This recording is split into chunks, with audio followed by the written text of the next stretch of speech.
Монголын цэлмэг тэнгэр уудам талд олон хүүхдийн өсөн торнож буй амар ам болон үзэсгэлэнт орон юм. Гэсэн хэдий ч Монголын эрсдэс уур амьсгал гамшигт зуд болон хувирах аюултай. Зуд гэдэг нь зуны гангийн дараа хүйтэн үйл болж их хэмжээний цас орохыг хэлдэг. Үүнээс болж мал сүрэг хүйтэнд бэрэх эсвэл идэх өвс олж чадахгүй байсаар олноороо хорогддог. 2 жил дараалан зуд болох нь ховор. Гэвч 2015, 2016, мөн 2016, 2017 оны үед дараалан зуд тохиолдсон. Монголын нийт хүн амын 30 нь малчин бөгөөд тэдний амжиргаа мас аж ахуйгаас шууд хамаардаг. Малчид мах, сүү, арьс үсээ борлуулан борлого олдог. Энэ бол нараа болон түүний дүүд орч 2. Тэд нүүдэлчин малчны гэр бүлээс гаралтай. Тэд нутгийнхаа сургуулийн дотор байранд сууж эцэг эхээсээ хол сурдаг.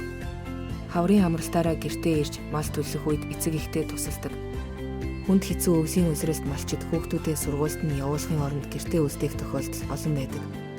Учир нь мал сүрэг ядарч сүлдсэн үед эцэг эхчүүдэд илүү их тусламж хэрэгтэй болдог.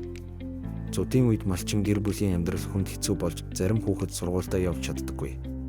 Нарад дорч 2 хичээлээ таслах үедээ олон чухал хичээл хоцроож улсын хэмжээний шалгалт хуралдаанд сайн оролцож чаддаггүй. Save the Children байгууллагаас ямар ч нөхцөлд хүүхэд бүр боловсрол эзэмших хэрэгтэй гэж үздэг. Тиймээс бид зудын нөлөөнд өртсөн хүүхдүүдийн боловсрол, аюулгүй байдал, амь насыг хамгаалахын төлөө ажилладаг. Save the Children байгууллага тэгтэг зорилготой. Энэ нь гамшигын үед нэг ч хүүхэд сургууль дээрээ амь үрэгдэхгүй, гэмтэж бэртэхгүй, мөн гамшигаас болж нэг ч өдөр хичээл тасрахгүй байх зорилт юм.